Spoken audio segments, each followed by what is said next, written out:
task. 4,600 athletes have gathered to compete in a test of endurance. Their task, to run 26 miles, 385 yards. 900 runners will fail. The rest will finish, but no two will cross that white line the same, and some never intend to. This man intends to run the entire race backwards, and in the process, earn himself a place in the Guinness Book of World Records.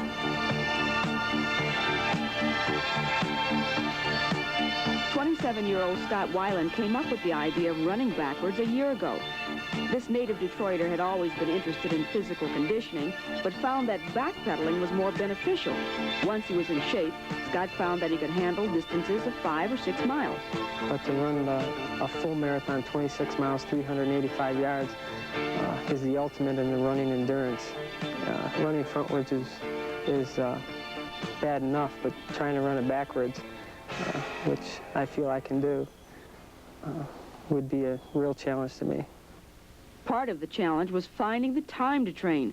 Scott puts in a long work week as president of his company that markets a very unique product. Scott's unique outlook on life enabled him to invent a more efficient post hole digger. Although he's devoted a lot of time to his business, he never quits training.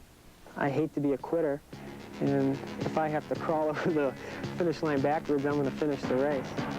If I thought I was not going to finish the race in true form, I would not be doing what I'm doing now. Scott's day starts at 6 a.m.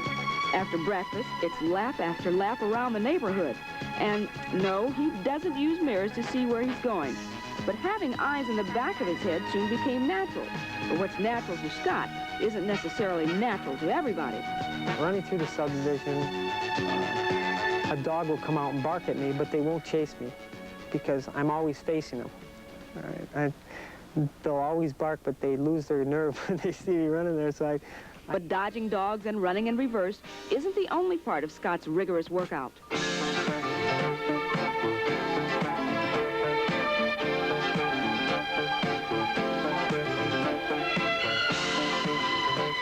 As race day approaches, Scott is in top shape physically. All that remains is staying in shape mentally, a task which will be a lot easier because of the strong support he receives from his family. You all done for today? I'm done. He told me he was going to call the Guinness Book of Records, and he told me that he was going to put the Weiland name on books. And I said, "You're kidding." And he said, "No." He said, "I'm serious."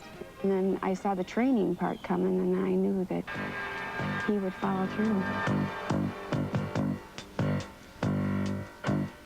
Race day. 4,600 pairs of running shoes loosen up and grease up for the most grueling challenge they'll ever face. But Scott Weiland is ready. I'm feeling pretty good today. Nervous and excited. I tell you, this is a fairy tale. It really is a dream come true, a Cinderella story. Oh boy, I'm ready. I can't wait till it starts. It's clear that no one is going to successfully run a marathon backwards because the body is just not physiologically adjusted.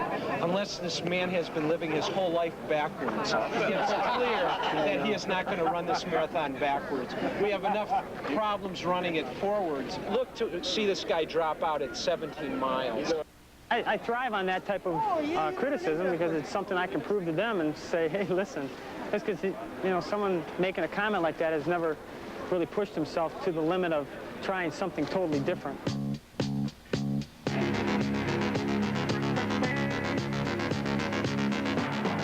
The Detroit Free Press Marathon started in Windsor. 6 miles later, runners crossed the border into downtown Detroit. I just finished the 8-mile mark. I feel great. Oh boy. Hope they all feel this good. We'll see. More than an hour has elapsed. As the sun rose, so did the temperature.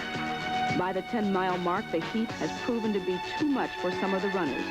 But for Scott, so far, his problems have been relatively minor. My shoulder's still a little stiff. Psychologically, still great. No problem. As Scott approaches mile number 17, he is within a few miles of the dreaded wall, a physical and psychological barrier marathoners face at the 20-mile mark. But for Scott, a chance meeting with Miss Michigan helped keep his mind miles from the wall. Hi, Scott. Hi, Nancy. How are you? Great. How many left? I don't know. I lost count. You really miss Michigan? Really? All right. I can see why. The people on the route are just fantastic. They're keeping me going. I tell you, it's helping my mile. All right. Good job. Keep up the good work. Yeah. Dang, nabbit. Dang.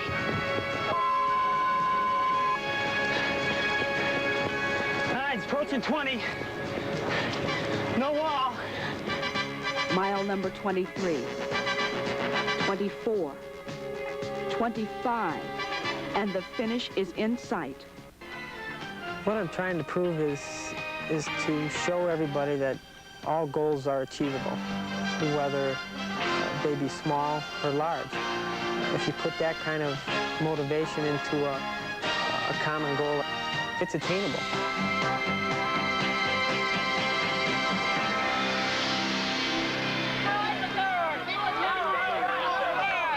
Man, I feel good. All right, all right. I hear there's another one tomorrow. How you feel? Good, good. Now, let me take it a little bit.